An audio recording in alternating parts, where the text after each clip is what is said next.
Hello students, હું છું Savaliya sir અને મારી YouTube channel Savaliya sir chemistry ટ્રેનરમાં આપનું સ્વાગત છે. વિદ્યાર્થી મિત્રો, 12th સાયન્સ કેમેસ્ટ્રીનું ચેપ્ટર આલ્કોહોલ, ફિનોલ અને ઇથર સંયોજનો, જેના JEE નીટના MCQ સોલ્યુશનનો આ લેક્ચર નંબર 5 છે. વિદ્યાર્થી મિત્રો, આ લેક્ચરમાં આપણે ગુજકેટ 2013 અને 2014માં પૂછાયેલા આ ચેપ્ટરના જે MCQ છે એનું સોલ્યુશન જોઈશું. આમ જોઈએ તો અત્યાર સુધીમાં આપણે આલ્કોહોલ, ફિનોલ અને ઇથર આ ત્રણેય પ્રકારના સંયોજનોની બનાવટ અને તેના ગુણધર્મોને લગતા MCQનો અભ્યાસ કરેલો જ છે. અને હવે આપણે આ જે સ્પર્ધાત્મક પરીક્ષાઓમાં પૂછાતા પ્રશ્નો છે એનો અભ્યાસ કરવા જઈ રહ્યા છીએ. વિદ્યાર્થી મિત્રો, ગુજકેટમાં પૂછાયેલા પ્રશ્નો છે તેમ છતાં પણ એ JEE નીટ લેવલે ઘણા મહત્ત્વના છે, કારણ કે આપણે એવું જાણીએ છીએ કે JEE નીટ લેવલે જે ભૂતકાળમાં પૂછાયેલા પ્રશ્નો હોય એ ગુજકેટમાં ઘણીવાર પૂછાતા હોય છે. અહીં પણ આપણે જે તે MCQની ડિટેલ આપેલી જ હશે અને આવી ડિટેલને ખાસ ધ્યાનમાં રાખવી જરૂરી છે, કારણ કે આ પ્રકારના અન્ય MCQ સોલ્વ કરવામાં પણ ખૂબ જ મદદરૂપ છે. તો શરૂ કરીએ. સૌથી પહેલો પ્રશ્ન છે, નીચેના પૈકી કયું સંયોજન સૌથી વધારે એસિડિક છે? 2013માં ગુજકેટમાં પૂછાયેલો પ્રશ્ન. તમને 4 ઓપ્શન જે આપ્યા છે એમાં પદાર્થોના બંધારણ આપેલા છે. આલ્કોહોલ પ્રકારના એ ચારેય પદાર્થ છે. તમે જોઈ શકો છો કે આ પ્રોપેન 2-ઓલ છે. હું IUPAC નામ બોલતો જાઉં છું, એ તમારે ધ્યાનમાં રાખવાના છે. પ્રોપેન 2-ઓલ છે, એને આઇસોપ્રોપાઇલ આલ્કોહોલ પણ કહેવાય, જે એનું સામાન્ય નામ છે. આ 2-મિથાઇલ પ્રોપેન 2-ઓલ છે, કારણ કે પ્રોપેન 2-ઓલ એની અંદર બીજા કાર્બન ઉપર મિથાઇલ શાખા છે, એટલે 2-મિથાઇલ પ્રોપેન 2-ઓલ છે. આને તૃતીયક બ્યુટાઇલ આલ્કોહોલ કહેવાય. આ દ્વિતીયક પ્રકારનો આલ્કોહોલ છે, આ તૃતીયક પ્રકારનો આલ્કોહોલ છે. આ મિથેનોલ છે, આ UPAC નામ મિથેનોલ, સામાન્ય નામ મિથાઇલ આલ્કોહોલ છે. અને આ જે છે એ પ્રોપેન 1-ઓલ છે. પહેલો, બીજો, ત્રીજો, એમાં પહેલા કાર્બન સાથે OH સમૂહ છે, એટલે પ્રોપેન 1-ઓલ છે. પ્રોપેન 1-ઓલ એ પ્રાથમિક પ્રકારનો આલ્કોહોલ છે. મિથેનોલનો પણ પ્રાથમિક આલ્કોહોલમાં જ સમાવેશ થશે. પ્રોપેન 1-ઓલ જે છે એને એનું સામાન્ય નામ નોર્મલ પ્રોપાઇલ આલ્કોહોલ છે. તો સૌથી વધારે એસિડિક કયું છે? તો ઉકેલ તરીકે વિકલ્પ C એને સાચો વિકલ્પ આપવામાં આવ્યો છે. હવે શા માટે સૌથી વધારે એસિડિક પ્રકૃતિ એ ચાર પૈકી મિથેનોલની છે? તો એની સ્પષ્ટતા આ પ્રમાણે કરવામાં આવી છે. આલ્કોહોલની એસિડિક પ્રબળતાનો સાપેક્ષ ક્રમ. તો પ્રાથમિક આલ્કોહોલની એસિડિક પ્રબળતા સૌથી વધારે હોય, દ્વિતીયક આલ્કોહોલની એસિડિક પ્રબળતા સૌથી સાપેક્ષમાં ઓછી હોય અને તૃતીયક આલ્કોહોલની પ્રબળતા સૌથી ઓછી હોય. વિદ્યાર્થી મિત્રો, સમઘટકીય આલ્કોહોલ માટે આપણે આ બાબતને ધ્યાનમાં રાખીશું. NCERT અભ્યાસમાં પણ આની સ્પષ્ટતા કરેલી જ છે કે O બોન્ડ H સમૂહ જે છે, કાર્બન પરમાણુ સાથે જોડાયેલો O બોન્ડ H સમૂહ, આ O બોન્ડ H એટલે કે જે બંધ છે એની ધ્રુવીયતા જેટલી વધારે એટલો આ હાઇડ્રોજન પરમાણુ સરળતાથી H+ તરીકે મુક્ત થઈ શકે. અને જેટલો સરળતાથી આ હાઇડ્રોજન H+ તરીકે મુક્ત થાય એટલી એની એસિડિક પ્રબળતા વધારે છે એમ કહેવાય. તો પ્રાથમિક આલ્કોહોલમાં O બોન્ડ H બંધની ધ્રુવીયતા એ દ્વિતીયક અને તૃતીયકની સાપેક્ષે સૌથી વધારે છે, કારણ કે પ્રાથમિક આલ્કોહોલમાં જે આલ્કાઇલ સમૂહ હશે એ એક જ હશે, એટલે કે OH સમૂહ ધરાવતા કાર્બન સાથેનો આલ્કાઇલ સમૂહ એક જ છે. એટલે આલ્કાઇલ સમૂહની જે ઇલેક્ટ્રોન દાતા અસર હશે એની અસર એ દ્વિતીયક અને તૃતીયકની સાપેક્ષે ઓછી હશે. ઇલેક્ટ્રોન દાતા અસરને કારણે આ બંધની ધ્રુવીયતામાં ઘટાડો આવી શકે છે. દ્વિતીયક આલ્કોહોલ હશે તો 2 આલ્કાઇલ સમૂહની ઇલેક્ટ્રોન દાતા અસર હશે, તો O બોન્ડ H બંધની ધ્રુવીયતા સાપેક્ષમાં હજુ પણ ઘટશે, એટલે H+ ને વિયોજન થવામાં મુશ્કેલી ઊભી થશે. તૃતીયક આલ્કોહોલ હશે તો 3 આલ્કાઇલ સમૂહની ઇલેક્ટ્રોન દાતા અસરને કારણે O બોન્ડ H બંધની ધ્રુવીયતા સૌથી ઓછી થઈ જાય છે અને પરિણામે H+ નું વિયોજન એ સૌથી મુશ્કેલ બને છે. એટલે આ પ્રમાણે પ્રાથમિકથી દ્વિતીયકથી તૃતીયક તરફ એસિડિક પ્રબળતાનો ક્રમ ઘટે છે. આ ઉપરાંત કાર્બન શૃંખલાની લંબાઈ વધુ તેમ એસિડિક પ્રબળતા ઓછી હોય છે. તમે જુઓ કે મિથેનોલમાં OH સમૂહ સાથે જે કાર્બન છે એ કાર્બન જ ખાલી હાઇડ્રોકાર્બન ભાગ છે, જ્યારે પ્રોપેન 1 ઓલ છે એમાં OH સમૂહ ધરાવતા કાર્બન સાથે બીજા કાર્બન પરમાણુઓની શૃંખલા પણ છે. એટલે કે આની સાપેક્ષે આ કાર્બન શૃંખલા મોટી છે. એટલે મિથેનોલની સાપેક્ષે પ્રોપેન 1 ઓલ એમાં કાર્બન શૃંખલા વધુ હોવાને કારણે એસિડિક પ્રબળતા ઓછી હોય છે. એનું સિમ્પલ રીઝન એ છે કે મિથાઇલ સમૂહની ઇલેક્ટ્રોન દાતા અસર હોય એની સાપેક્ષે પ્રોપાઇલ સમૂહની ઇલેક્ટ્રોન દાતા અસર વધારે હોય છે, અને પરિણામે મિથેનોલની સાપેક્ષે પ્રોપેન 1 ઓલ છે એની એસિડિક પ્રબળતા એ ઓછી હોય છે. આથી આપેલ પદાર્થો માટે એસિડિક પ્રબળતાનો સાચો સાપેક્ષ ક્રમ જે 4 પદાર્થો આપ્યા છે એને અનુલક્ષીને C સૌથી વધારે એસિડિક પ્રબળતા ધરાવે, D બીજા નંબરની, A ત્રીજા નંબરની અને B છે એ સૌથી ઓછી એસિડિક પ્રબળતા ધરાવશે. આથી અહીં સૌથી પ્રબળ એસિડિક CH3OH છે. વિદ્યાર્થી મિત્રો, આપણે એક બાબતથી આપણે અહીંયા પરિચિત થઈ જઈએ કે ફિનોલ હોય તો ફિનોલની એસિડિક પ્રબળતા ની સાપેક્ષે પાણીની એસિડિક પ્રબળતા ઓછી છે અને એની સાપેક્ષે મિથેનોલની એસિડિક પ્રબળતા ઓછી છે. આપણે આ બાબતને ખાસ ધ્યાનમાં રાખીશું. આની સ્પષ્ટતા પણ આપણે NCERT પાઠ્યપુસ્તક લેવલે થયેલી જ છે. ત્યાર પછીનો MCQ છે, નીચે પ્રક્રિયાનું નામ તેમજ મળતી અંતિમ નિપજનું નામ આપેલ છે, તે પૈકી કઈ જોડ યોગ્ય નથી. 2013માં જ પૂછાયેલો પ્રશ્ન છે. તો તમે જોઈ શકો છો 4 MCQ છે. તો તમને પ્રક્રિયાનું નામ આપેલું છે, ક્યુમિન પ્રક્રિયા, ફ્રાઇસ પુનઃવિન્યાસ અથવા પુનર્વિન્યાસ પ્રક્રિયા પણ કહી શકાય, રિમર-ટીમાન પ્રક્રિયા, કોલ્બે સ્મિટ પ્રક્રિયા, અને જે તે પ્રક્રિયાને અનુરૂપ પ્રક્રિયાને અંતે મળતી જે અંતિમ નિપજ છે એ નિપજના નામ પણ અહીં આપેલા છે. તો આપણે જે તે પ્રક્રિયાને અનુરૂપ જે અંતિમ નિપજ છે એમાંથી કયું યોગ્ય નથી એ આપણે શોધવાનું છે. તો વિદ્યાર્થી મિત્રો, અહીં ઉકેલ તરીકે વિકલ્પ B એને સાચો આપવામાં આવ્યો છે. એટલે કે ફ્રાઇસ પુનર્વિન્યાસ પ્રક્રિયાને અનુરૂપ મિથોક્સી બેન્ઝોઇક એસિડ જે નિપજનો ઉલ્લેખ કર્યો છે એ ખોટું છે, કારણ કે ફ્રાઇસ પુનર્વિન્યાસ પ્રક્રિયાને અંતે મિથોક્સી બેન્ઝોઇક એસિડ નિપજ મળતી નથી. મેં અહીં રેફરન્સ તરીકે MCQ સોલ્યુશન લેક્ચર નંબર 3 જેમાં MCQ નંબર 5 તેમજ MCQ સોલ્યુશન લેક્ચર નંબર 2 જેમાં MCQ નંબર 7 એના ઓપ્શન બીની જે પ્રક્રિયા છે એ બંને ફ્રાઇસ પુનર્વિન્યાસ પ્રક્રિયા છે, એટલે મેં રેફરન્સ તરીકે લખ્યું છે. આપણે આ અગાઉ 2 વખત એની ચર્ચા કરી ચૂક્યા છીએ, એનો અભ્યાસ કરી ચૂક્યા છીએ, અને તેથી અહીંયા આપણે રેફરન્સ માટે લખેલું છે. અહીં આપણે થોડી વધારે સ્પષ્ટતા આ પ્રમાણે કરીએ છીએ કે ફ્રાઇસ પુનર્વિન્યાસ પ્રક્રિયા દ્વારા ફિનાઇલ એસિટેટમાંથી આ 2 સ્થાન ઉપર આપણે આ પ્રક્રિયા સમીકરણ લખેલું જ છે, એટલે આપણે અહીં દર્શાવતા નથી, ફક્ત એની માહિતી લખીએ છીએ. ફ્રાઇસ પુનર્વિન્યાસ પ્રક્રિયા દ્વારા ફિનાઇલ એસિટેટમાંથી ઓર્થો હાઇડ્રોક્સી એસિટોફિનોન અને પેરા હાઇડ્રોક્સી એસિટોફિનોન નિપજ મળે છે.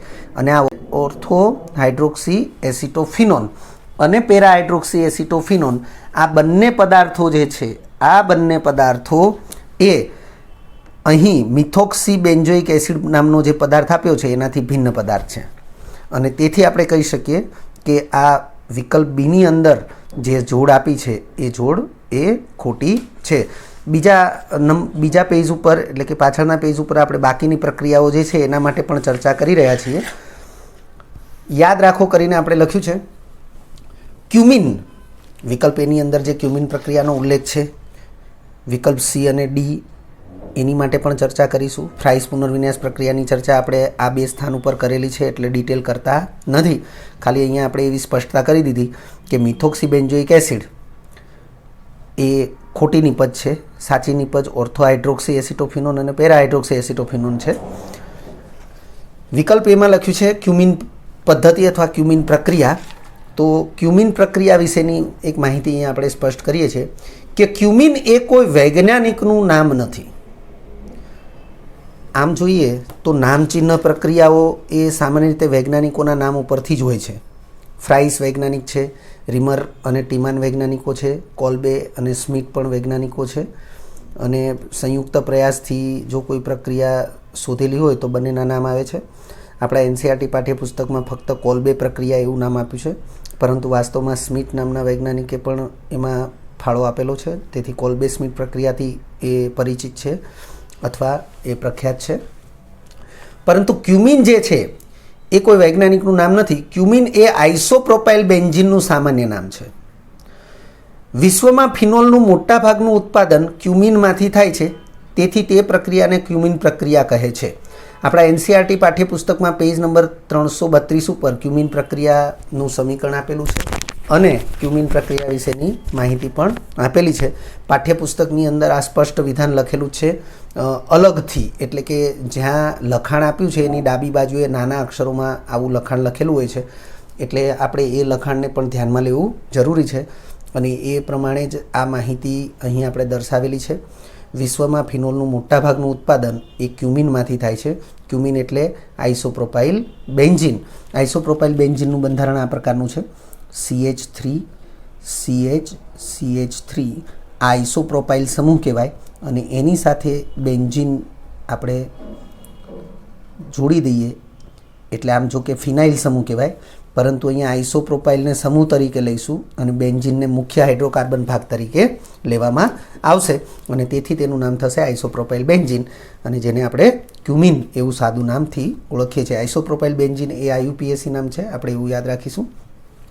વિદ્યાર્થી મિત્રો, હું જેટલા લેક્ચરની અંદર એનસીઆરટી પાઠ્યપુસ્તક પેજ નંબર 332 આવી રીતે જે પણ એડ્રેસ લખું છું, તો પ્લીઝ તમે એ એડ્રેસ પ્રમાણે પાઠ્યપુસ્તકમાં સ્ટડી કરો, કારણ કે એ ખૂબ જ અગત્યનું છે. કારણ કે જો તમે એવો સ્ટડી કરતા નથી તો તમને બોર્ડની પરીક્ષામાં પણ કંઈક નુકસાન થશે, ગુજકેટ અને JEE નીટ જેવી પરીક્ષામાં પણ કંઈક નુકસાન થશે. કારણ કે ક્યાંક જો તમે એ બાબતને ધ્યાનમાં લઈ લો છો અને પછી એનો સ્ટડી કરી લો છો તો તમારા માટે એ ખૂબ ફાયદાકારક છે.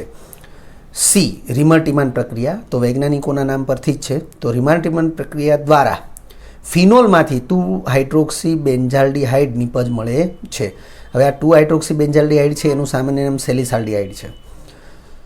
એનસીઆરટી પાઠ્યપુસ્તક પેજ નંબર 343 ઉપર એની પ્રક્રિયાનું સમીકરણ આપેલું છે. ખૂબ જ અગત્યની પ્રક્રિયાઓ છે વિદ્યાર્થી મિત્રો. બોર્ડમાં પણ આ પ્રક્રિયાઓ એ અવારનવાર પૂછાયેલી છે અને હું એક ખાસ તમને સલાહ આપીશ કે જ્યાં પણ આવા વૈજ્ઞાનિકોના નામને આધારે અથવા તો વિશિષ્ટ નામને આધારે પ્રક્રિયાના નામ આપેલા હોય, જેમ કે ક્યુમિન એ પદાર્થનું નામ છે અને ક્યુમિન પ્રક્રિયા અથવા ક્યુમિન પદ્ધતિ, એવી રીતે જ્યારે પ્રક્રિયાનું ટાઇટલ આપવામાં આવ્યું હોય તો આવી વિશિષ્ટ ટાઇટલ ધરાવતી જે પ્રક્રિયાઓ છે એ તમારે બોર્ડ લેવલે પણ મોઢે કરી લેવી જોઈએ. ત્યાર પછી ડી, કોલ્બે સ્મિથ પ્રક્રિયા, તો વૈજ્ઞાનિકોના જ નામ છે અને તેના પરથી પ્રક્રિયાનું નામ છે. તો કોલ્બે સ્મિથ પ્રક્રિયા દ્વારા ફિનોલમાંથી, તમે જોઈ શકો છો અહીંયા પણ ફિનોલમાંથી છે, અહીંયા પણ ફિનોલમાંથી છે અને આ જે છે એ ફિનોલની બનાવટનું છે. તો ફિનોલમાંથી 2 હાઇડ્રોક્સી બેન્ઝોઇક એસિડ નિપજ મળે છે, જેનું સામાન્ય નામ સેલિસિલિક એસિડ છે. જેમ 2 હાઇડ્રોક્સી બેન્ઝાલ્ડિહાઇડ તો એનું સામાન્ય નામ સેલિસાલ્ડિહાઇડ છે, એમ 2 હાઇડ્રોક્સી બેન્ઝોઇક એસિડ એનું સામાન્ય નામ સેલિસિલિક એસિડ છે. વિદ્યાર્થી મિત્રો, આ અગાઉ પણ આપણે સેલિસિલિક એસિડનો જ્યાં પણ ઉલ્લેખ આવ્યો ત્યાં સેલિસિલિક એસિડ વિશે થોડી વિશેષ માહિતી આપેલી છે. અહીં એનસીઆરટી પાઠ્યપુસ્તક પેજ નંબર 342 અને 343 ઉપર 342 ઉપર લખાણ આપેલું છે અને 343 ઉપર એનું પ્રક્રિયા સમીકરણ આપેલું છે, તો એનો પણ તમારે સ્ટડી કરી લેવો જોઈએ. એક વિશેષ નોંધ આપણે અહીંયા દર્શાવીએ છીએ. સૌથી પહેલું, સેલિસાલ્ડિહાઇડ જે છે એનું જો KMnO4 વડે એસિડિક માધ્યમમાં ઓક્સિડેશન કરવામાં આવે તો એનું સેલિસિલિક એસિડમાં રૂપાંતર થાય છે. આ સમીકરણ જે છે એ સમીકરણ આપણે જો દર્શાવીએ તો કંઈક આવું થશે: CHOOH આ સેલિસાલ્ડિહાઇડ છે અને આનું ઓક્સિડેશન થાય KMnO4 વડે એસિડિક માધ્યમમાં તો CHO સમૂહનું રૂપાંતર COOH સમૂહમાં થશે અને નિપજ તરીકે આપણને સેલિસિલિક એસિડ મળશે. એટલે કે જે 2 હાઇડ્રોક્સી બેન્ઝાલ્ડિહાઇડ લખ્યું છે એ આ છે, કારણ કે બેન્ઝાલ્ડિહાઇડ એ મુખ્ય પદાર્થ થશે અને આ પહેલા નંબરના કાર્બન સાથે CHO અને બીજા નંબરના કાર્બન સાથે OH સમૂહ, એટલા માટે આને 2 હાઇડ્રોક્સી બેન્ઝાલ્ડિહાઇડ કહેવાશે અને આને 2 હાઇડ્રોક્સી બેન્ઝોઇક એસિડ કહેવાશે. આ સેલિસાલ્ડિહાઇડ છે અને આ સેલિસિલિક એસિડ છે. ઓક્સિડેશનથી CHO સમૂહનું COOH સમૂહમાં રૂપાંતર થશે. બીજા નંબરે સેલિસિલિક એસિડની મિથેનોલ સાથેની એસ્ટરીકરણ પ્રક્રિયાથી. વિદ્યાર્થી મિત્રો, આ ખૂબ જ અગત્યનું છે, કારણ કે આ સમીકરણ છે એ તમને ક્યાંય આપેલું નથી. આ સમીકરણ પણ તમને ક્યાંય નથી આપેલું NCERT લેવલે, એટલે યાદ રાખવું ખૂબ જરૂરી છે. સેલિસિલિક એસિડની મિથેનોલ સાથેની એસ્ટરીકરણ પ્રક્રિયાથી બનતો મિથાઇલ સેલિસિલેટ એ વેદનાહાર ઔષધ છે. આ અગાઉ પણ જ્યારે સેલિસિલિક એસિડનો ઉલ્લેખ થયો ત્યારે આપણે મિથાઇલ સેલિસિલેટ અને એસ્પિરિન આ બે વેદનાહાર પદાર્થોનો ઉલ્લેખ કરેલો. તો અહીં આપણે મિથાઇલ સેલિસિલેટ કઈ રીતે બને છે એ આપણે અહીંયા પ્રક્રિયા સમીકરણ દ્વારા દર્શાવેલું છે. તમે જોઈ શકો છો કે મિથેનોલ સાથે એસિડિક માધ્યમમાં એસ્ટરીકરણ પ્રક્રિયા થશે. વિદ્યાર્થી મિત્રો, એસ્ટરીકરણ પ્રક્રિયા પ્રતિવર્તી હોય છે, એટલા માટે આપણે તીરની નિશાની આવી રીતે પ્રતિવર્તી દર્શાવેલી છે. તો સેલિસિલિક એસિડ એ મિથેનોલ સાથે એસ્ટરીકરણ પ્રક્રિયા કરે, પાણીનો અણુ દૂર થઈ અને આ જે H છે એના સ્થાને CH3 દર્શાવીએ એટલે એને મિથાઇલ સેલિસિલેટ કહેવાશે. વિદ્યાર્થી મિત્રો, વાસ્તવિક પ્રક્રિયા એવી રીતે થશે કે અહીંથી OCH3 હાઇડ્રોજન અહીંથી દૂર થશે, OCH3 એ અહીંયાના OH ને દૂર કરીને ત્યાં જોડાય છે. એટલે વાસ્તવિક પ્રક્રિયા એવી છે, પણ આપણે સમજવા માટે એમ બોલી શકીએ કે અહીંયા Hના સ્થાને CH3 આવે, એટલે બાકીનું માળખું એ જ ઇટ ઇઝ રહેશે, જેને મિથાઇલ સેલિસિલેટ કહેવાશે. સેલિસિલિક એસિડની એસિટિલેશન પ્રક્રિયાથી બનતી નિપજ એસ્પિરિન પણ વેદનાહાર ઔષધ છે. એટલે મિથાઇલ સેલિસિલેટ અને એસ્પિરિન આ બંને વેદનાહાર પેન કિલર કહેવાય છે એને મેડિકલ સાયન્સમાં. તો એ પેન કિલર દવાઓ છે. અહીંયા આપણે પ્રક્રિયા સમીકરણ નથી દર્શાવ્યું, પરંતુ પ્રક્રિયા સમીકરણ માટે એડ્રેસ લખેલું છે NCERT પાઠ્યપુસ્તક પેજ નંબર 338. આ અગાઉ પણ મેં લેક્ચરમાં એસ્પિરિનની બનાવટનું સમીકરણ એ પાઠ્યપુસ્તકમાં આપેલું છે એવું જ કહેલું. એનું આપણે એડ્રેસ નહોતું લખેલું અથવા એડ્રેસ નહોતું કહેલું. અહીંયા મેં એડ્રેસ કહેલું છે, તો તમારે એ એડ્રેસ ઉપર મીન્સ કે પાઠ્યપુસ્તકમાં જે તે પેજ ઉપર આપેલી પ્રક્રિયાને જોઈ લેવી જોઈએ. ત્યાર પછીનો MCQ ત્રીજા નંબરે, ઇથર માટે નીચેના પૈકી કયું વિધાન સાચું નથી? 4 વિધાન તમને આપેલા છે. વિદ્યાર્થી મિત્રો, ઇથર વિશે પૂછ્યું છે એવી રીતે આલ્કોહોલ વિશે પૂછી શકે, ફિનોલ વિશે પણ આવા પ્રશ્નો પૂછી શકે, પરંતુ જે કંઈ વિધાનો આપ્યા છે એ જે તે પદાર્થ વિશેની માહિતી જ છે.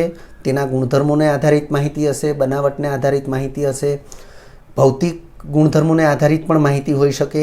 એટલે એ તમે શાર્પલી એને ચોક્કસપણે એને જો તમે જાણતા હોય તો સરળતાથી તમે આવા પ્રશ્નોને ઉકેલી શકો છો. પહેલું વિધાન છે ઇથરનું ઓક્સિડેશન અને રિડક્શન સામાન્ય રીતે કરી શકાય છે.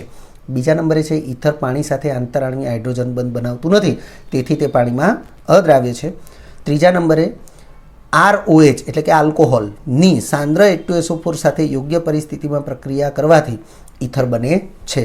અને છેલ્લું વિધાન ઓપ્શન ડીમાં, ઇથરના ઉત્કલ બિંદુ આલ્કોહોલ કરતાં નીચા હોય છે કારણ કે તેમાં આંતરાણવીય હાઇડ્રોજન બંધ હોતા નથી.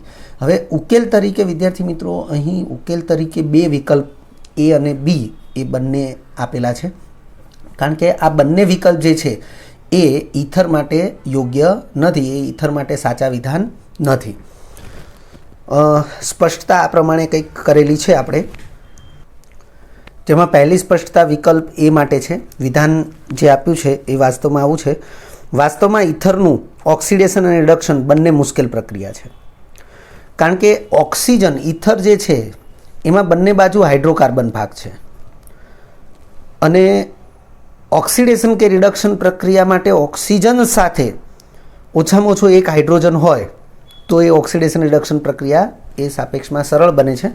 એટલે અહીં લખ્યું છે વાસ્તવમાં ઇથરનું ઓક્સિડેશન અને રિડક્શન બંને મુશ્કેલ પ્રક્રિયા છે.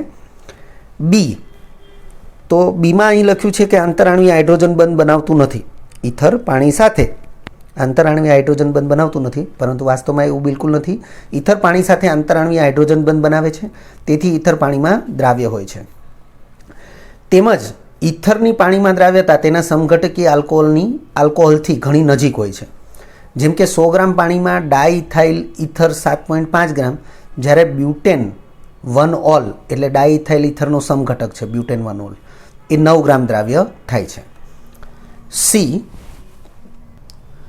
ત્યારબાદ ઓપ્શન સી કે જેમાં આલ્કોહોલની સાંદ્ર H2SO4 સાથેની યોગ્ય પ્રક્રિયા પરિસ્થિતિમાં પ્રક્રિયાથી ઇથર બને છે. તો એ વિધાન પ્રમાણેની પ્રક્રિયા આપણે અહીંયા દર્શાવેલી છે. જો કે આ પહેલાં પણ આપણે ઇથરની બનાવટને લગતા MCQમાં આનો ઉલ્લેખ કરેલો છે કે 2 મોલ આલ્કોહોલની સાંદ્ર H2SO4ની હાજરીમાં 413 કેલ્વિન તાપમાને પ્રક્રિયા થશે તો બંને અણુ વચ્ચેથી પાણીનો અણુ દૂર થશે. એટલે કે એક આલ્કોહોલ અણુમાંથી H દૂર થશે બીજામાંથી OH દૂર થશે અને એ પ્રમાણે સંમિત ઇથર એ નિપત તરીકે મળશે. ત્યાર પછી ઓપ્શન ડીમાં જે છે ઇથરના ઉત્કલન બિંદુ આલ્કોહોલ કરતાં નીચા હોય છે કારણ કે તેમાં આંતરાણવીય હાઇડ્રોજન બંધ હોતા નથી. હવે ઇથરમાં આંતરાણવીય હાઇડ્રોજન બંધ હોતા નથી જ્યારે આલ્કોહોલમાં હોય છે. તો આપણે તમે જોઈ શકો છો અહીંયા આપણે આલ્કોહોલના અણુ 2 દર્શાવેલા છે, ROH આલ્કોહોલના 2 અણુ, અને તમે જોઈ શકો છો આ રીતે આલ્કોહોલમાં આંતરાણવીય હાઇડ્રોજન બંધ હાજર છે અને તેથી તેના ઉત્કલન બિંદુ ઊંચા હોય છે. પણ સમઘટકીય ઇથરમાં તમે જોઈ શકો છો કે આ પ્રમાણે હાઇડ્રોજન બંધની શક્યતા નથી કારણ કે અહીંયા હાઇડ્રોજન છે પણ અહીંયા હાઇડ્રોજન નથી, અહીંયા હાઇડ્રોકાર્બન ભાગ છે એટલે હાઇડ્રોજન બંધની શક્યતા નથી અને તેથી તેના ઉત્કલન બિંદુ ઇથરના ઉત્કલન બિંદુ એ સાપેક્ષમાં નીચા હોય છે. એટલે વિધાન ડી છે એ પણ યોગ્ય છે. ચોથા નંબરનો MCQ છે નીચેના પૈકી કયા સંયોજનના રિડક્શનથી પ્રાથમિક આલ્કોહોલ મળતો નથી? 2014 ગુજકેટમાં પૂછાયેલો પ્રશ્ન. આ પ્રકારના જે પ્રશ્નો છે MCQ છે કે જે આલ્કોહોલની બનાવટને લગતા છે અને એમાંય સ્પેશિયલી કે પ્રાથમિક આલ્કોહોલ મળતો નથી આવો પ્રશ્ન છે. તો વિદ્યાર્થી મિત્રો તમે પ્રાથમિક આલ્કોહોલની બનાવટ, દ્વિતીયક આલ્કોહોલની બનાવટ, તૃતીયક આલ્કોહોલની એમ સેપરેટ કોઈ ચોક્કસ પ્રકારના આલ્કોહોલની બનાવટને લગતા MCQનો અભ્યાસ કરેલો હોય અથવા એ થિયરીનો ધ્યાનથી અભ્યાસ કરેલો હોય તો આ પ્રકારના MCQને ખૂબ સરળતાથી સોલ્વ કરી શકાય છે. તમે જોઈ શકો છો કે તમને પ્રોપર જે 4 નામ આપ્યા છે એની રિડક્શન પ્રક્રિયાને જ ધ્યાનમાં લઈ અને પ્રાથમિક આલ્કોહોલ નિપત તરીકે આપણે મળે એને ધ્યાનમાં લેવાનું છે. Propanal, propanoic acid, propan 2 one, methyl propanoate. તો વિદ્યાર્થી મિત્રો અહીં વિકલ્પ એ પ્રોપેનાલ એ આલ્ડીહાઇડ છે, પછી વિકલ્પ બી પ્રોપેનોઇક એસિડ એ કાર્બોક્સિલિક એસિડ છે, વિકલ્પ C propane 2 on A ketone છે અને વિકલ્પ ડી મિથાઇલ પ્રોપેનોએટ એ એસ્ટર છે. તો આપણે જાણીએ છીએ કે કીટોન પ્રકારના પદાર્થો જે છે એના રિડક્શનથી દ્વિતીયક આલ્કોહોલ મળે, પ્રાથમિક આલ્કોહોલ મળે નહીં. જ્યારે આલ્ડીહાઇડ, કાર્બોક્સિલિક એસિડ અને એસ્ટર પ્રકારના જે પદાર્થો છે એના રિડક્શનથી આપણને પ્રાથમિક આલ્કોહોલ નિપત તરીકે મળે છે. એટલે અહીં ઉકેલ તરીકે વિકલ્પ સી આપેલો છે. અહીં આપણે એ જ બાબતને દર્શાવેલી છે.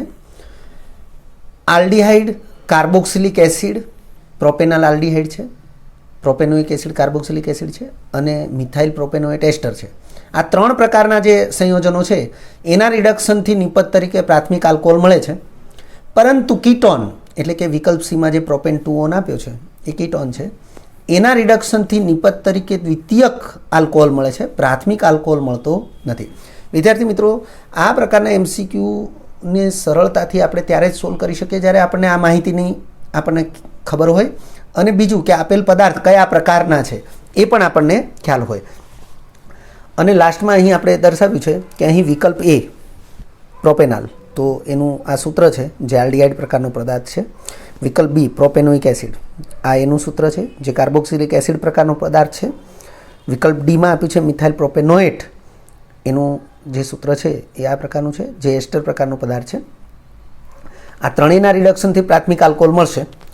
પરંતુ વિકલ્પ સી પ્રોપેન 2 ઓન એનું બંધારણ આ છે, કીટોન પ્રકારનો પદાર્થ છે જેના રિડક્શનથી એ દ્વિતીયક આલ્કોહોલ મળે છે. આપણે લખ્યું છે દ્વિતીયક આલ્કોહોલ મળે છે એટલે કે પ્રાથમિક આલ્કોહોલ મળતો નથી અને તેથી વિકલ્પ સી એ આપણા માટે સાચો વિકલ્પ છે.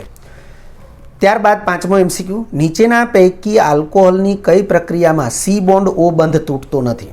2014માં પૂછાયેલો પ્રશ્ન.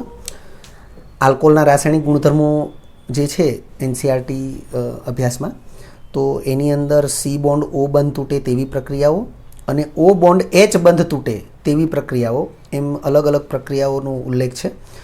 તો અહીં સી બોન્ડ ઓ બંધ તૂટતો ન હોય તેવી પ્રક્રિયાને આપણે ધ્યાનમાં લેવાની છે. 4 પ્રક્રિયાઓ આપી છે: ઓક્સિડેશન પ્રક્રિયા, રિડક્શન પ્રક્રિયા, નિર્જલીકરણ પ્રક્રિયા, ફોસ્ફરસ ટ્રાઇબ્રોમાઇડ સાથેની પ્રક્રિયા. વિદ્યાર્થી મિત્રો, આપણા એનસીઆરટી અભ્યાસમાં ઓક્સિડેશન પ્રક્રિયા, નિર્જલીકરણ પ્રક્રિયા, ફોસ્ફરસ ટ્રાઇબ્રોમાઇડ સાથેની પ્રક્રિયા એનો અભ્યાસ છે. રિડક્શન પ્રક્રિયા જે છે એ આપણે દર્શાવેલી નથી અથવા આપણા અભ્યાસમાં નથી, પરંતુ અહીં આપણા અભ્યાસ પ્રમાણે આ જે 3 પ્રક્રિયાઓ જે છે એ પૈકી ઓક્સિડેશન પ્રક્રિયા એવી છે કે જેમાં સી બોન્ડ ઓ બંધ તૂટતો નથી.